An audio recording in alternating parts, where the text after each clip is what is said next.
The following program is brought to you by Wightman TV. All content in the Stay Strong, Live Long Falls Prevention Education series has been created for informational purposes only. The content is not intended to be a substitute for professional medical advice, diagnosis, or treatment. Always seek the advice of your physician or other qualified healthcare provider with any questions you have regarding a medical condition. Never disregard professional medical advice or delay in seeking it because of something you have heard on this television production.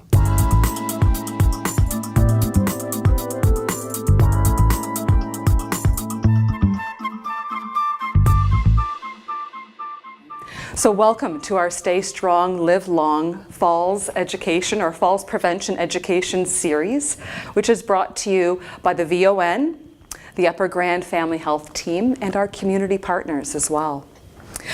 Falling is the leading cause of injury-related death among seniors and the #1 contributor to loss of independent living. In fact, 1 in 3 seniors 65 and older will fall each year, and just falling once will double your chance to fall a second time.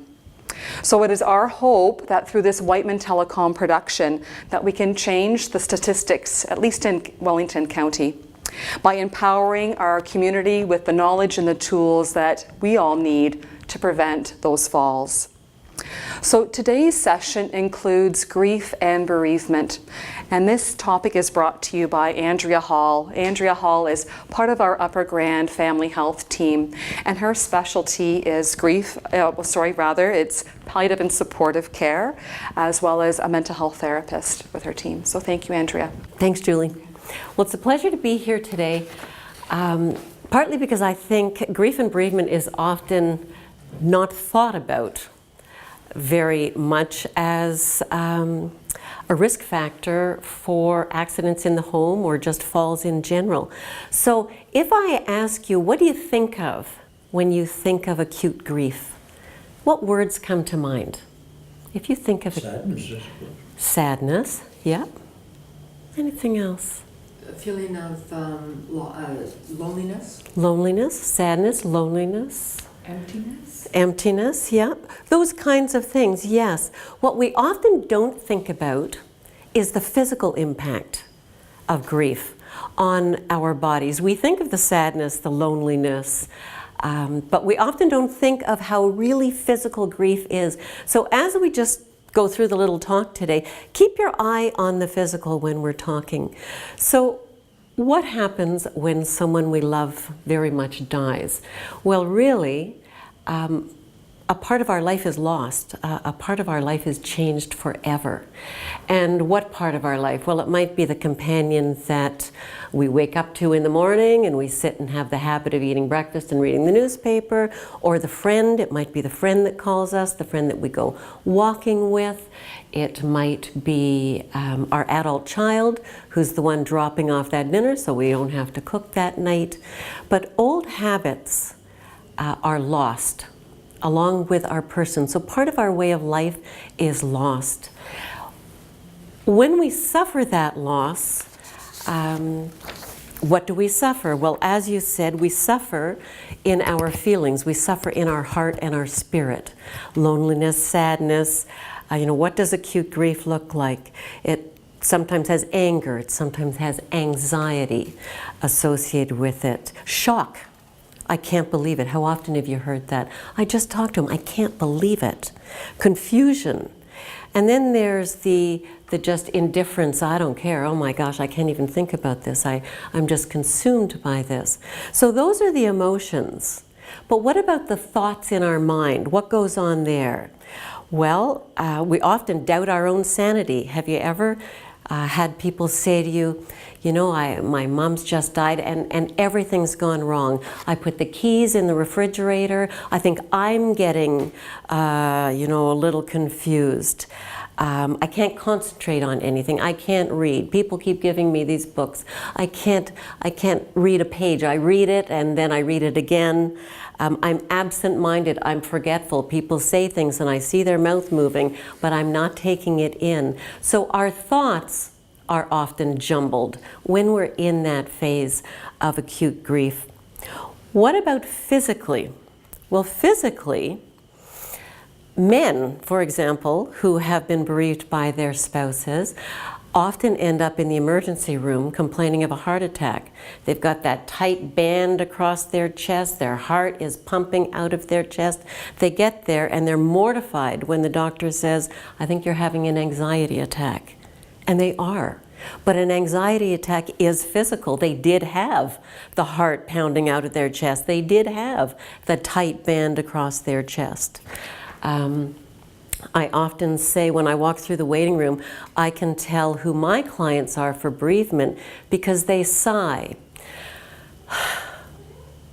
And they sigh because people who have all of this going on breathe shallowly.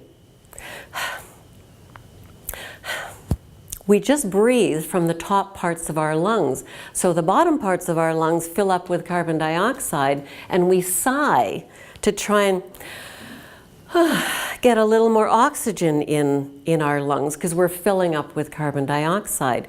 It's that physical. You know, grief is that physical. What else have we got? Dizziness and shivering. Lots of people carry tension, especially when they're upset right across the back of their necks. Headaches are very common, but the body shivers to try and warm us up. You know, you're often going like that just because you're tense and tired. How does all this translate into certain behaviors? Well, people tend not to eat very much. You know, where's their person to cook breakfast for? So they get up in the morning, there's no one to cook for, so they'll eat when they're hungry. Well, you know what, they're not that hungry at lunch either. So they'll have a bit of tea and toast in the afternoon. Supper comes, it's getting dark, and that's the loneliest meal of the day if your person isn't there. So eating can go down the tubes. Alternatively, when we're so upset, we might be overeating, reaching for the fridge every time we've got that well of sadness and loneliness welling up. What else have we got? Inability to make decisions. You know, when this storm is going on, it's hard to make decisions, and when our person is not here, everything's a decision. You know, our friend used to call, so we'd go walking. Well, now I don't feel like, you know, should I walk? I don't feel like it today. Everything's a decision all of a sudden. Just when we've got all that confusion, we're tired, we're achy, we've got a headache. So, how is this sounding to you? Did you ever think of it as being quite so physical? No, most people don't think of it that way. So, what's this got to do with falls? Well, some of the things we've talked about, you know, we talked about the emotional. That was kind of easy. They made me do this in advance because my handwriting is so messy. But we're sad, we're lonely. But physically, well, if we're not eating very much, what happens to our body? Well, we get weak.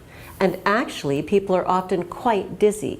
If your blood sugars go through your boots and you get up quickly, you're quite dizzy.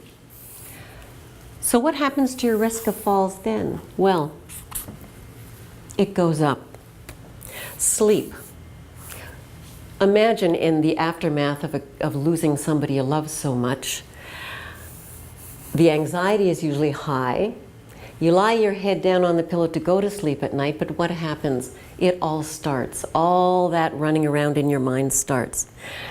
Or you get to sleep, perhaps with a sleeping aid, perhaps you just get to sleep, but then you're awake in the middle of the night, and what's happening then? It's going around and around in your head. So sleep is often disturbed for months during this time of acute grief, and people are exhausted. So they're eating poorly, or they're overeating poorly. Sleep is poor. And what happens to the risk of falls? It's increasing, isn't it? Let's give it 2. This is a big part that is often underestimated. As we just talked about, some of the old habits are gone. You know, we don't have our person to cook for. So what are we supposed to do? We're not getting exercise. Our body is in fact getting deconditioned and weaker because we're exhausted. We're disbelieving. Our energy is low. We do in fact get weaker. We're sitting a lot because we can't think what to do. Our mood is generally low. So you can see we're adding to our risk. But what happens to all those tasks the other person did? Whether it's our adult daughter, whether it's our spouse, whether it's our friend or our sibling, who's doing the finances now? Who's arranging for the snow plowing? Who's getting everything put away for the fall or getting the dark garden ready for the spring? All of a sudden we've got all these new tasks. We don't know how to do them. We shouldn't be doing them because they shouldn't have died in the first place. We don't have the skills for them. So we're frustrated and we're exhausted because we're doing two sets of tasks. We're not quite sure what we're supposed to be doing here, and we have no idea what we're supposed to be doing here. Frustration, I cannot tell you what a huge role frustration plays in grief. To top it all off, for some of us, even if we were just having a glass of wine on Saturday nights with dinner, well now the glass of wine can look awfully good when we're exhausted, lonely, disbelieving, and we have 2 glasses of wine. Or we've got a medication that we used to take once every so often, now we're taking it once a night. We're not used to it. Our body's not used to this. We're groggy. We think it's helping, but of course it's making our mood lower and lower. So now, what do you think about the physicality of grief and the risk for falls? You can see us sitting in our chair at 7 o'clock at night, the doorbell rings, and usually we're not the one that answers because George usually gets up to answer the door, but all of a sudden we've got to get up pretty fast, we've got to get over to the door, wait, I'm coming, and you just stub your toe and over you go. It wasn't part of your normal habits. So one of the things I always tell people, multitasking. No multitasking. No multitasking. If you're getting up to answer the doorbell, think about it. Just get up carefully. Okay, I gotta walk carefully. This goes for a 30-year-old and a 90-year-old. We're all in the same state. And answer the door. If you're making a cup of tea, go in the kitchen, put the kettle on, and stand there while that kettle boils, and you put the tea bag in, and you make your tea. Don't talk to anybody. Walk to your table, put the tea down, and sit down. I can't tell you how often people go into the kitchen. Andrea, I turned the kettle on, I forgot all about it, and I went back later and found the tea bags, because we forget, because we're confused, we're tired. So no multitasking. If you're driving, honestly, it's not as it used to be. It's a new life. If you're driving, plan, where am I going? What's my route there? Don't put the radio on and don't talk to your passenger.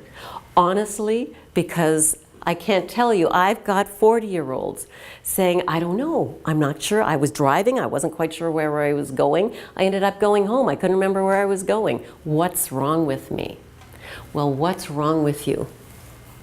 This is what's wrong with you. So, all of these things contribute to a huge risk of falls. And in fact, it's an area that's been studied, I can't say well, but reasonably well. And this is a new study in the medical literature from 2016. And what did they say? They said, the research literature consistently shows a trend towards a higher likelihood of falls during bereavement.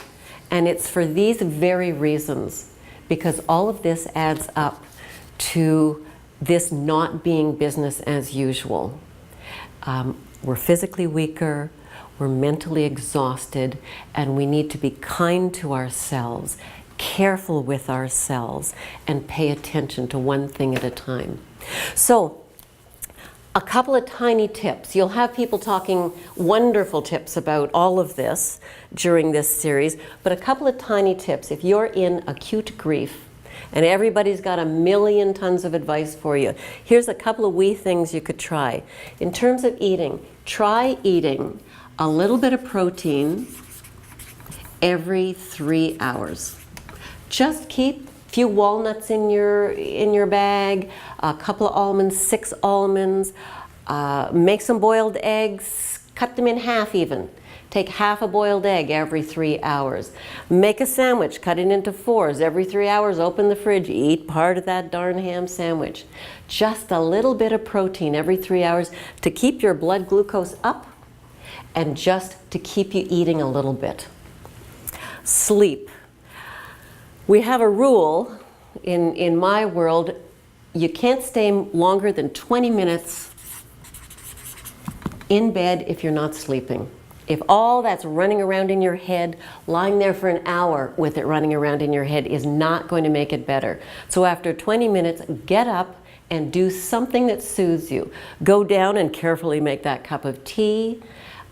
Sit down there and drink it and go back to bed. But put some kind of ritual around it so that you're tricking your body with practice night after night that when I get up, I make my tea, I drink it, I brush my teeth, and now I go back to bed to go to sleep. And if you keep that up, keep trying that, after a while you will signal to your body, when I do that, I am now going to go back to sleep. So just a little trick to try. In terms of activities, this is my big rule, is you have to see one person every day. You have to see one person every day, because when all of this is going on, we often back up. You know, friends are calling and saying, give me a ring if there's anything I can do. You can't think of things for them to do. It's exhausting sometimes to think of, do I have to feed them when they come over? Oh, I just can't face it. No, thanks so much, I'm fine. But in fact, the very best thing you can do is meet at least one person a day, because if you do, it means you got out of bed, it means you dressed and probably showered, you brushed your hair, you probably ate or drank something, and now you're interacting with somebody. And that's all we can do in the beginning. That's fine. You don't have to have long conversations, but you need to see one person a day. And if you can't rustle them up, then go down to, I would say Tim Hortons, but we probably don't want to promote businesses, but you know, go down to the coffee shop and have a coffee out that day. But you need to see one person every day. The other thing is, with all these new tasks that you've got going, the hardest thing for us to do is ask. But keep in mind, when you have been bereaved, if you ask somebody to help you with something, you're giving them a gift. You're saying to them, I need help, and I choose you, and I ask if you will help me. Imagine if someone did that to you. Would you say no? No. You would say, oh, I must mean a little more to her than I had thought. Of course I'll come by on Saturday afternoons, right? So ask for a little bit of help. I don't have anything to say here. You know, we do the best we can. We all know that self-medicating is harmful to us. We do the best we can to avoid it. And the risk of falls with drugs we're not used to or alcohol we're not used to is giant. And when you add it on top of us already being disbelieving and exhausted, it's just a recipe for disaster.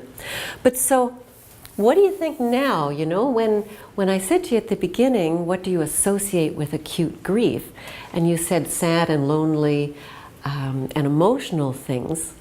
What do you think now? Was there anything here that's a surprise? All of it. A lot of it is a surprise, isn't it? So in terms of falls, I strongly encourage you to kind of spread the word. And if you have friends that are bereaved, give them a few tips. Go see them every day, and don't let them fall. I think that's about everything I wanted to cover today. You know, if there's any questions or anything. Excellent. Very good. Kate? Can I ask a question? Yes, please, Julie. I'm just wondering, you know, if we're seeing people that we love that have lost someone close to them, and we see and witness this acute grief, what kind of length of time could we anticipate before we start seeing this evolution of hopefully them coming out of their shell? And I know you probably can't put an actual time frame to it, but when is it becoming unhealthy and that we need to be maybe a little bit more alarmed about that loved one who's grieving? So, Just repeat the question. yes, so the question is, how long should we be alarmed that somebody is grieving before we really have to take sort of additional steps? So how long does this phase go on? You know I'm going to say there's no answer, but there's a little bit of an answer. And it sort of goes like this. The initial acute phase, where we are just disbelieving and shocked and just can't really, it's too overwhelming. It varies depending upon our loss, but it's not unexpected for this acute phase to last for 3 to 4 to 5 to 6 months. And then we are expecting that person to be able to get out of bed and see people and to be getting their eating on track a bit. It does not mean their emotional world is resolving. It doesn't. But some of this acute disbelief, where it's really shocky and you really do fall down, I'm not kidding. People actually just fall down in this very acute phase. But then we think it's over, right? We think, well, they're probably getting better. Well, not so fast, because one of the things that we do know is that about the first 3 months, it's hard to believe. So we're starting to get a little more clarity up to about 6 months. People can often be more grief-stricken here than here where they didn't get it. I don't know where my person is. So some of the really acute grief can be occurring here, right? And then there might be, oh, I get it, some settling. But then all the anniversaries start again. The first year has started again. You know, I can't believe it's been a year. So a big danger period here, but also a danger period when we wake up, a danger period when we've got a major anniversary coming up. So you've really got at least a solid year of being very careful with yourself. Doesn't mean the second year is brilliant, but you have your feet a little bit more in the second year. Yes. Is it okay to comfort somebody by saying it's normal to feel that way, and with time you will recoup? Or is that just kind of pandering to them somehow? So the question is it okay to say to somebody who's grieving that this is normal and that you are going to recoup, you are going to find your feet? I would encourage you to read the person. Sometimes people can say, normal, you don't know what normal is.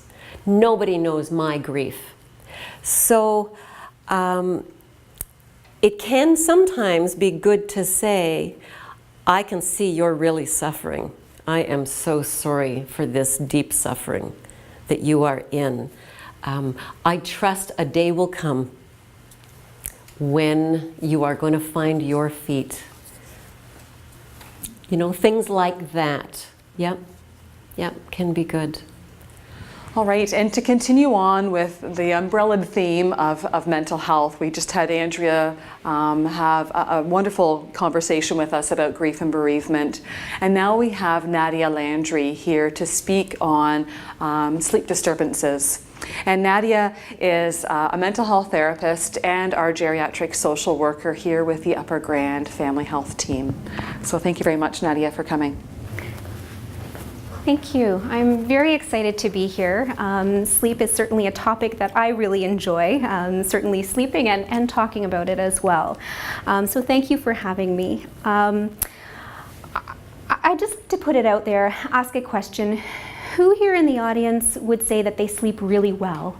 That you go to sleep at a good hour, you fall asleep fairly quickly after you turn the lights out, you sleep well throughout the night, and you wake up feeling really refreshed and restored. Yeah? Okay. And on the other side of the spectrum, do we have anybody here who would say that they don't sleep well, who would describe their sleep as really, taking a long time to fall asleep at night, maybe waking up frequently throughout the night, or waking up really early in the morning and not being able to get to sleep, maybe waking up around 3 or 4 in the morning and then just not being able to get back to sleep. So not uncommon. We have some people at both ends of that spectrum and probably lots of people in between. Another question I'd like to ask before we really get started today is poor sleep a normal part of aging? Is it something that we can expect as we age to worsen? Okay. So something to think about. So sleep challenges aren't uncommon. From my little survey, certainly it's not uncommon to experience some sleep problems. And in fact, especially among older adults, up to 50% of people over the age of 65 can actually experience at least one of those sleep disturbances that I described earlier. That said, poor sleep or insomnia isn't a given. It's not actually considered to be a normal part of aging. It's not that we have to experience this and not have any kind of treatment for it. So contrary to popular belief, sleep needs don't actually change that much as we get older. When we hit adulthood, we typically need between 7 to 9 hours of sleep is what most people need. And as we reach 65 and beyond, those sleep times don't necessarily change a whole lot. That's not to say that we don't experience more sleep problems though, and certainly we've heard that here today.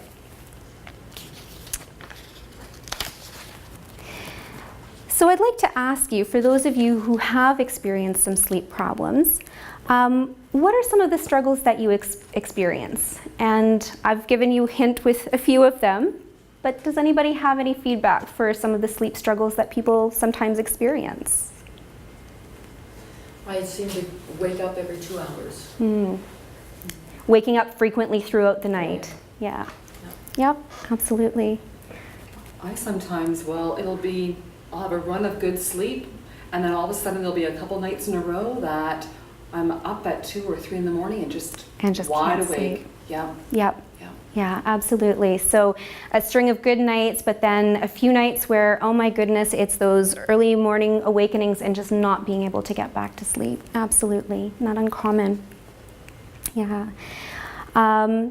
So things like difficulty falling asleep can be caused by lots of different things. For some people, it's worry. It's our mind kind of going into overdrive. Some people will describe that as a significant factor or struggle in terms of getting a good night's sleep.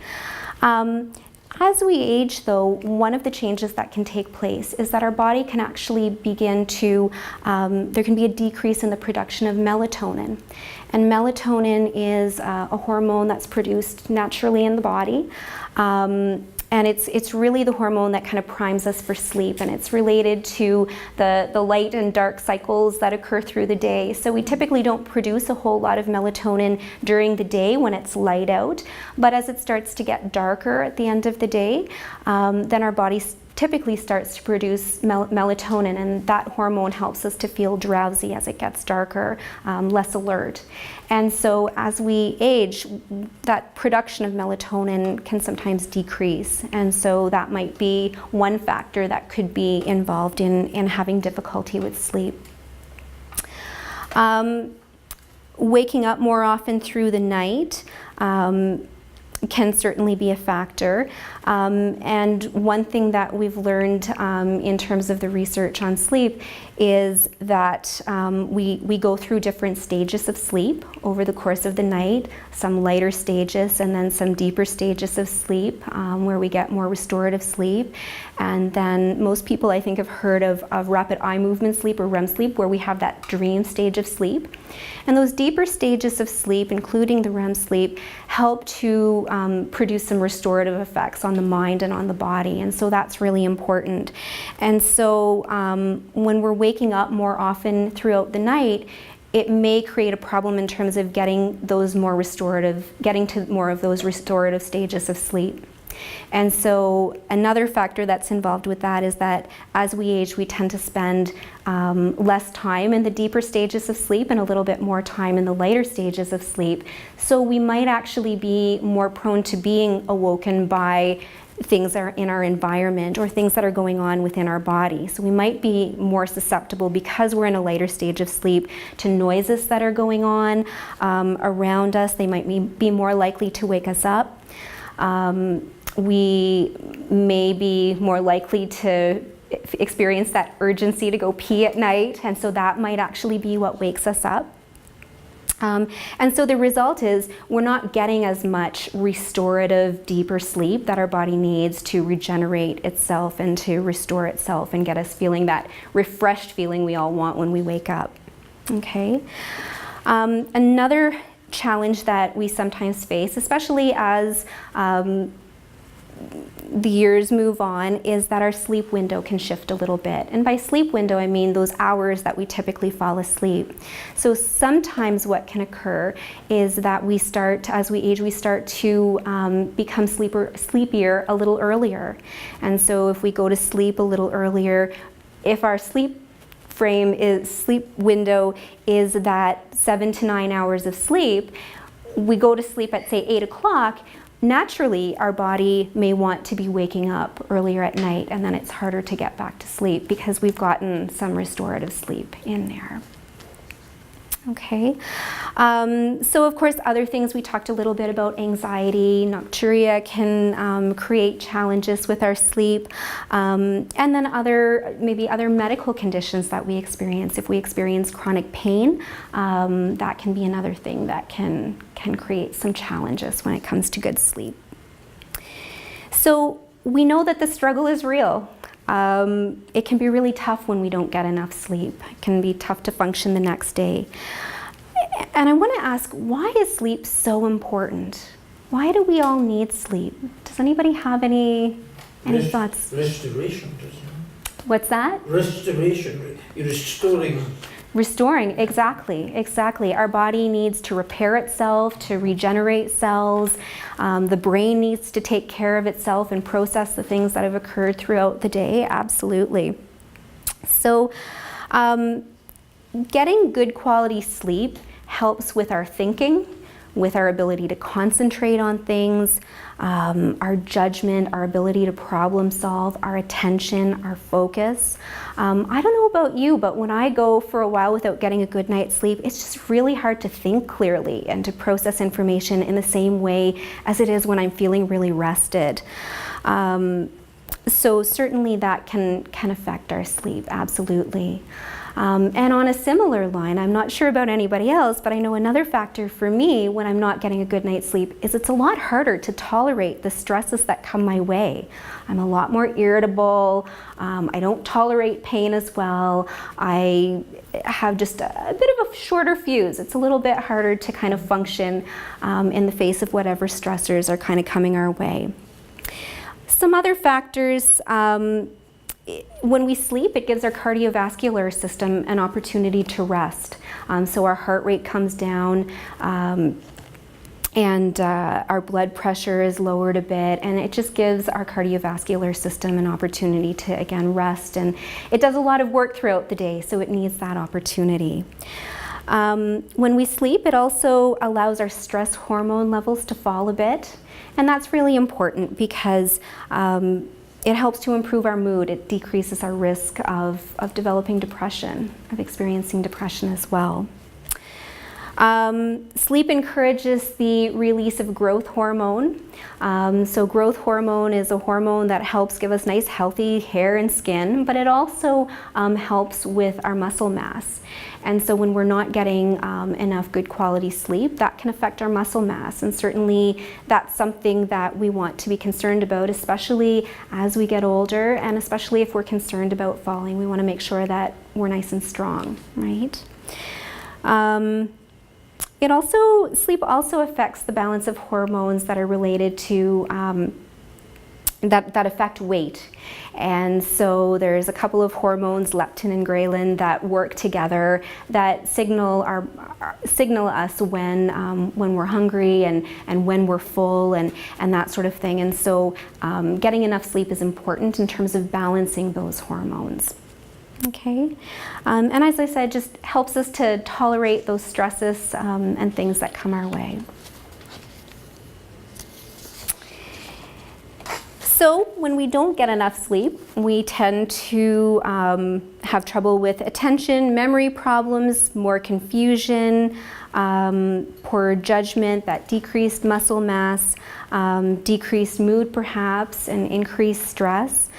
We may forget to do things or choose not to do things that over the course of the night could put us at greater risk of having a fall through the night or even through the day for that matter. So choosing not to put on our eyeglasses if we have to get up in the middle of the night, or to use a gate aid to get to the bathroom if we need to go there, or turning on a light so that we have adequate lighting to see. The other thing that can sometimes happen when we experience poor sleep is that we may turn to sleep medication or even self-medicate with something like alcohol or some of the over-the-counter medications that we associate with sleep as well. And some of those medications or alcohols have their own risks related to falling. They can increase drowsiness, unsteadiness, all of those sorts of things that could put us at greater danger as well of potentially having a fall at night or during the day. So all of that being said, I said earlier that it's not necessarily a normal part of aging, nor is it something that we need to feel is something we just need to tolerate and live with. You know, we don't have to have that sort of accepting attitude of poor sleep. But what do we do about it? How do we deal with it when we're not getting a good night's sleep? And so, does anybody have any ideas? Anything you've maybe heard in the media or had friends tell you about that can help you get a better night's sleep? Yes. Exercise. Exercise. Yep.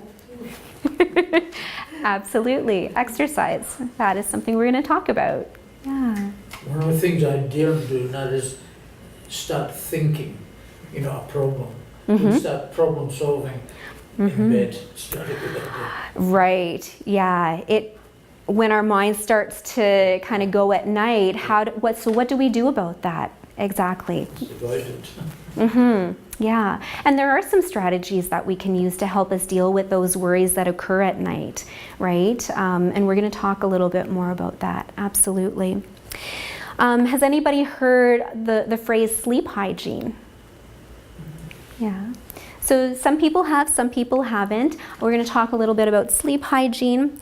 We're going to talk a little bit about a couple of strategies that many people haven't heard of, but are actually considered the gold standard when it comes to dealing with insomnia. And they're called stimulus control and sleep restriction, which sounds a little bit scary, but we're going to talk just briefly about that. Relaxation strategies that can be helpful in terms of promoting a good night's sleep. Looking at what exactly is causing us to have some trouble sleeping and dealing directly with those things. So we'll talk about that. Healthy diet and exercise, absolutely. And then we're going to talk a little bit about medications as well. And I'm going to caution it by saying my training is in social work. I am not a pharmacist or a doctor, but we'll just briefly address that. Okay. So sleep hygiene, we'll start with that, are really all of the habits and practices as well as the environment that surrounds us that are important for getting a good night's sleep. And good sleep hygiene can really promote that good quality, restorative, continuous sleep that we want for that restful night and feeling rested in the morning.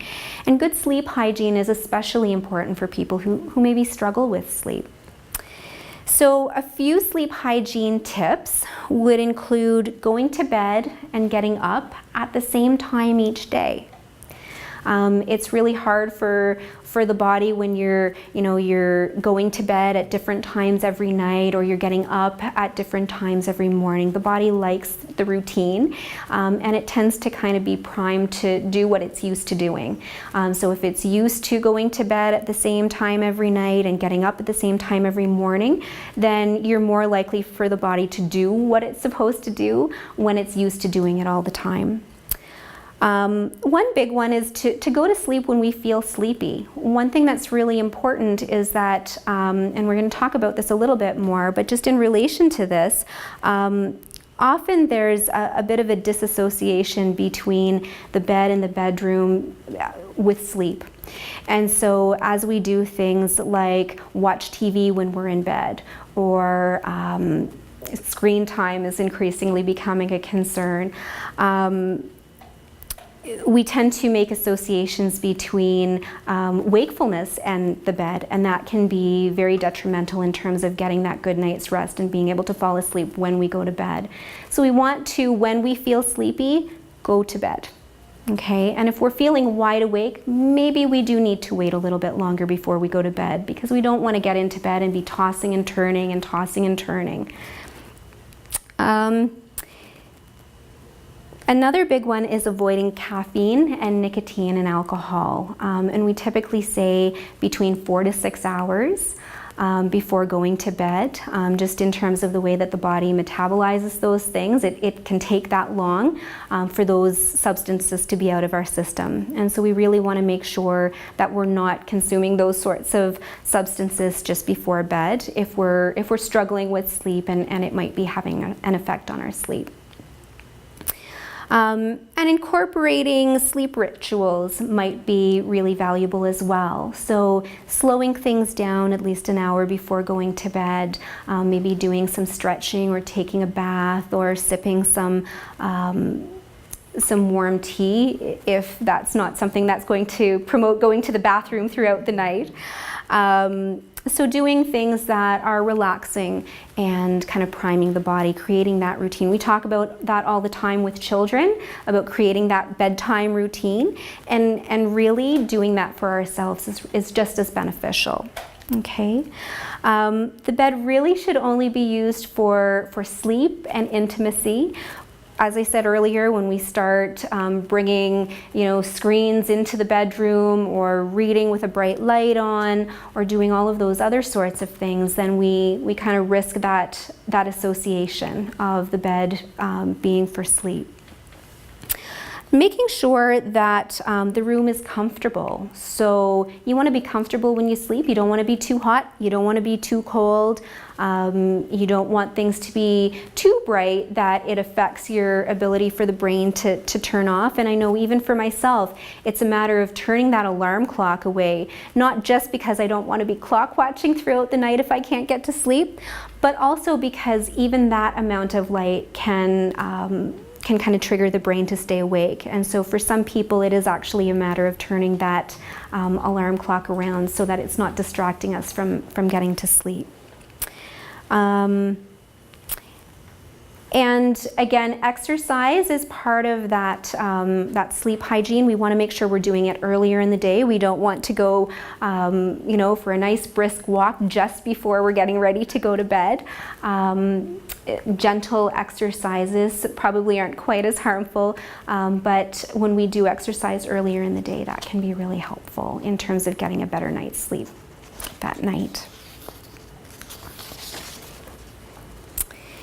So I mentioned earlier about two strategies, one called stimulus control and one called sleep restriction. Stimulus control really, again, has to do with that association that we have between the bed and the bedroom with sleep. And so people who are good sleepers, typically, you know, when they go to bed, they feel sleepy, there's that connection, and they typically would fall asleep fairly easily and get a good night's sleep. For poor sleepers, what can happen is when you go to bed, or I don't know if anybody has ever had this happen, I can say I've had this happen, where I lay down, I turn out the light, and my eyes are wide open. It's like something's happened as soon as my head has hit the pillow, and I might have been sleepy, you know, 10 minutes ago, but man, I'm wide awake now, right? And so again, that's kind of that association. Typically we see that as an association that's come about. That we want to do something about. So stimulus control are all of the things that we can do to reverse this association, to make it easier to fall asleep. So it's things like establishing that nightly bedtime routine, only going to bed when we're feeling tired, remembering that the bed is only for sleep and intimacy. And this is where it gets really important. If you're laying down in bed and you can't sleep, if you're still not asleep in about 15 to 20 minutes, it's time to get up out of bed and go somewhere where you can just kind of wait to get sleepy again. You don't want to do anything that's too stimulating. You don't necessarily want to turn on lots of bright lights. And wait until you feel sleepy again, and then go back to bed and try to fall asleep. And repeat that as often as you need to until you actually fall back asleep. And the reason for that is, again, we don't want to be tossing and turning throughout the night. We want to reverse that. So when we can't sleep and we're feeling awake, we want to get out of bed, wait until we feel sleepy again, and then return to bed when we're ready to fall asleep. Okay? And again, part of stimulus control is also establishing the same wake time every day, and ideally not napping during the day as well. Okay? Sleep restriction typically involves starting off by keeping a sleep diary and learning more about your sleep habits and your sleep patterns. And the key things that we want to look at with sleep restriction, or when we're keeping that sleep diary, is trying to determine how much time we spend in bed versus how much of that time are we actually sleeping. And if we're, for example, in bed for 10 hours, but we're only sleeping for 6 of them, what sleep restriction would do is actually restrict the amount of time that we spend in bed to those 6 hours. So in effect, we're creating a bit of sleep deprivation so that our body learns that what it needs to do is make the best use of time. If we're only going to be in bed for 6 hours, it needs to learn that our bodies need to learn that it needs to make the best use of those 6 hours. Now gradually over time you're going to increase that sleep window, so it's not like just because you have 6 hours as your sleep window, your time frame right now, that it's always going to be that. It is a bit of a process, and it might be something that you want to speak to a counselor or another healthcare provider about to get some guidance with that. It can be a bit uncomfortable as you're going through and your body is adjusting to that change, but it is something that is actually considered to be a very effective way of managing insomnia. So something to consider, something to think about. I think a lot of people don't really know that that's a technique, but certainly is one that can be used. And another big one that a lot of the folks that I've talked to about sleep have found that relaxation strategies can be really helpful as well. And some of the basic ones are just doing deep breathing, slowing our breathing down, taking deeper belly breaths. We tend to, especially if we're feeling anxious, so if we notice that anxiety at night, those racing thoughts are a significant factor in not getting a good night's sleep, then we might want to incorporate some deep breathing or other relaxation strategies that help to calm the body down. So there's actually a physiological change that happens in the body when we do these deep breathing exercises, and helps to calm our bodies down. But it also serves as a bit of a distraction as well. If we're focused on our breathing and we're counting 1, 2, 3, 4, then we're focused on what we're doing and not on those worries that are trying to creep in and take over. There's other strategies, so we call that diaphragmatic breathing. There's other strategies one is called progressive muscle relaxation, where we go through different muscle groups in the body and we tense them gently and then release them. It can give the body a chance to experience what it's like to have relaxed muscles again, because sometimes, again, when we're feeling really worried, our muscles can tense up and we want to have a relaxed body as we're going to sleep. Guided imagery and another technique called autogenics are also sometimes used to help people just get into that zone of being relaxed and keeping our mind focused on something else other than those worries. I said I was going to talk a little bit about exercise, and I think there's a couple of really notable things about exercise. We know that exercise can have a positive effect on our mood, and we know that when our mood is low, that can affect our sleep. So it certainly stands to reason that exercise can improve our sleep, both to deal with any depression or anxiety that might be a factor in poor sleep. But some studies that have been done have actually shown that walking as little as 6 blocks can actually have a positive effect on our sleep at night. And I'm going to read this statistic out, but on average, studies have found that exercise during the day reduces the time it takes to get to sleep by about 12 minutes, and it increases our total sleep time by 42 minutes. This is simply by exercising through earlier in the day. And I think what's really significant about this to me is that when we look at some of the sleep medications that are often used, those that do have some positive benefits on sleep, it's typically about the same amount. So the sleep medications that we take are really the benefits that they have are really about the same as what exercise does. But the big thing is, exercise has a lot of positive benefits, not just for sleep, not just for mood, but all kinds of things. It helps our memory, our cognition. It helps our vision, our eyesight, our eye health. It helps so many things. And when we look at sleep medications, it may have this same effect on sleep or somewhere similar, if we're lucky, but it also has a lot of risks associated with those medications too. And so if you're kind of doing a cost-benefit analysis here of sleep versus of sleep medications versus exercise, the benefits are actually greatly outweighed by exercise and don't have nearly the risks. So I think that's really an important thing to consider. That's not to say that there isn't a role for medications. There can be a role for medications, but I think it's really important to be very careful when it comes to medications. So certainly the healthcare providers that I've spoken to who are much more knowledgeable about sleep medications and medications in general, as well as those who are very knowledgeable in sleep disorders and the treatment of sleep disorders, would say that really you want to do all of these non-pharmacological, non-medication ways of treating sleep disorders first. So the sleep hygiene, the stimulus control, the sleep restriction, the relaxation strategies, all of these things should be tried before turning to a sleep medication.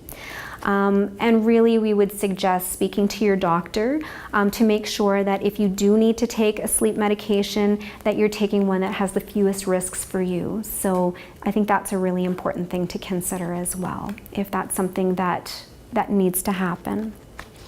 Okay, and really they should be used for the shortest amount of time possible. The idea is that eventually you wouldn't have to continue taking them. They tend to become less effective over time anyway, so using them for the short term, but continuing to implement all of the non-medication strategies as well. Okay. So just a few other strategies or tips that I wanted to suggest, particularly in terms of, given that this is sort of a falls prevention series, some other nighttime tips to reduce the risk of falls.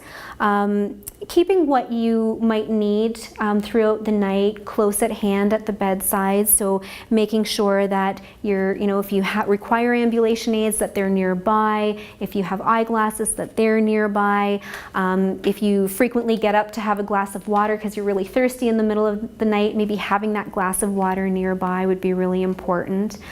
For some people, it might be making sure that they have a commode or a urinal nearby as well, so that they're not having to travel too far.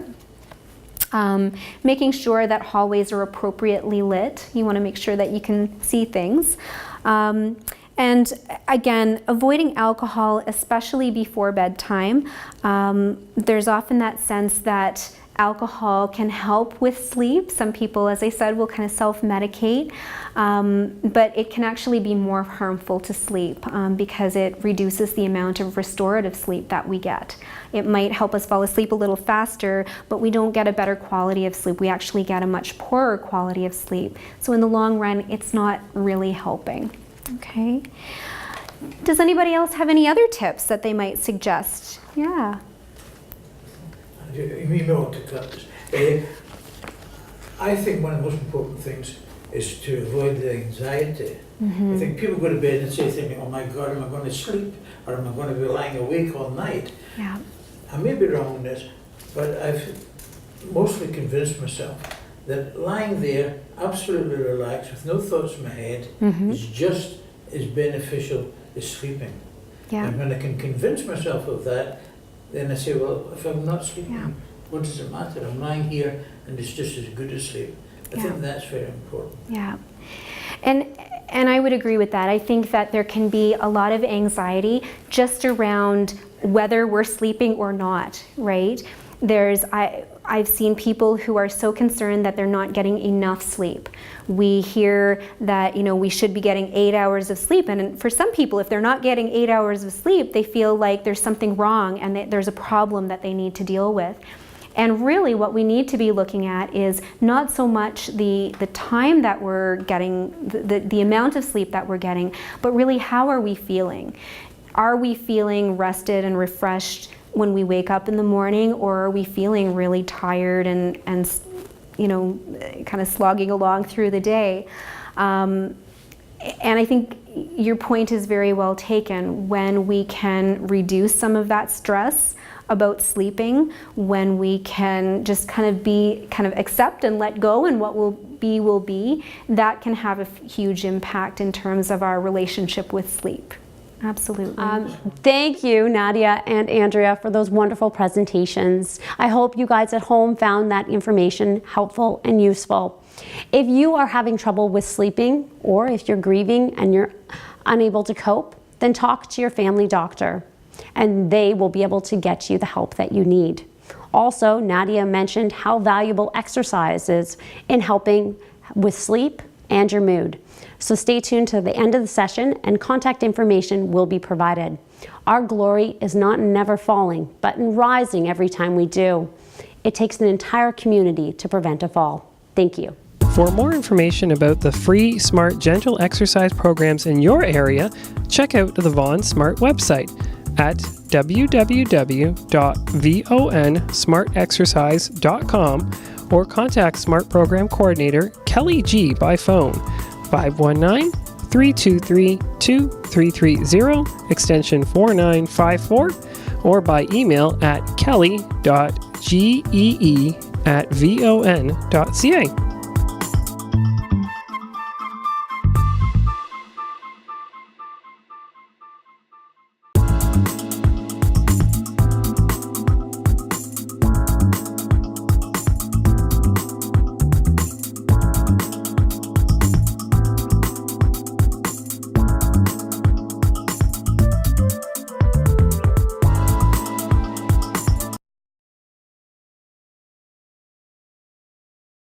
The preceding program was brought to you by Wightman TV and Bruce Telecom.